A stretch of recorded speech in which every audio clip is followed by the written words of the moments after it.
That brings us to our first question we are asking today. Why has no action been taken against the police? And joining us for this special discussion is Teesta Setalvad, social activist in Delhi and former Commissioner of Police M.N. Singh in Bombay. Let me come to you first, sir. Doesn't this prove that the Mumbai police was infiltrated by communal elements? They had been swayed. They were being incited to violence. Well, let me tell you, there is no doubt that the police force in Mumbai was also communalized to an extent, just as the rest of the society was communally divided. Right. Those were the days of 92, 93, preceding the Babri Masjid issue and thereafter the demolition. That's a great admission you're making on television, sir, that the police... Yeah, I would like to be very truthful on this. Right. I don't want to hide things. This is a very nationally important thing. Absolutely. There is no point in playing ducks and drills about this important issue. I want to be very frank and kindly allow me to say what I want to say. There is absolutely no doubt that the entire Indian society was totally communally decided. There was complete communal polarization in the society preceding the demolition of the Babri Masjid and thereafter. And if certain segments of the police force was also infected by that communal virus, I don't think it should really surprise anybody. There is a truth that a certain segment of the police force in Mumbai had behaved in a very objectionable manner.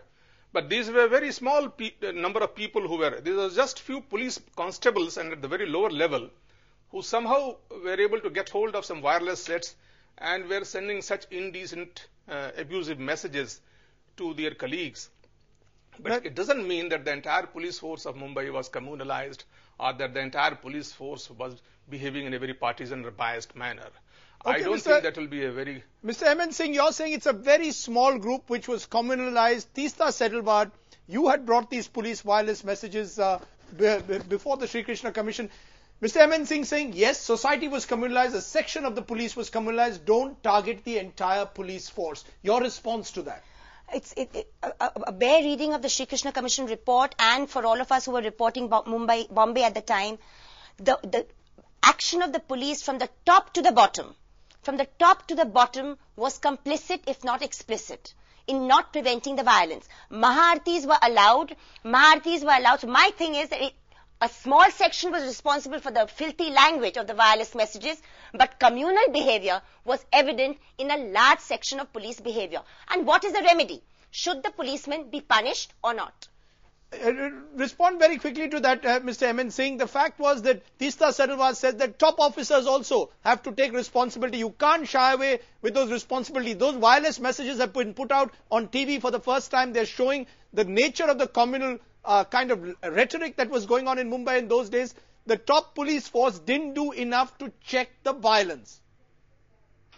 Well, I do agree to the suggestion that the top police officers will have to take responsibility for the behavior or the misbehavior of the lower ranks of the police force. There is no denying the fact. And I am also of the view that very strong action should be taken against those policemen who behaved in a partisan manner. Absolutely. They should be identified and they should be punished severely, just as we always say that any other communal element or criminal element in the society should be punished. I am for it. But why didn't the police find these men who were committing these wireless messages to the air? Well, let me tell you, first of all, it is not that no policeman was punished. It is there, facts are there on the record that some policemen were indeed identified and punished. Some were criminally prosecuted and some were departmentally dealt with, some were dismissed. But you see, it is very difficult to really find out in that surcharged atmosphere when the things are so fluid and so difficult, right, to find out the erring policemen when you are busy dealing with the communal situation, and to then collect evidence against them goes a little difficult. Okay. By the time the things have come to the notice, of course, it becomes too late to collect the evidence, credible evidence, which will lead to their conviction and punishment. I think, Mr. M.N. Singh, you made an important point there. Let me also make it clear that policemen were indeed punished also. Right. Okay, you made an important point. You believe that the evidence against the police officers is difficult to gather. Is that really true? Remember, not a single police officer has been convicted. On the other side of the break, we'll find out the other truth. on why really no policemen were punished for their crimes during the 1992-93 riots. This is the stench of truth.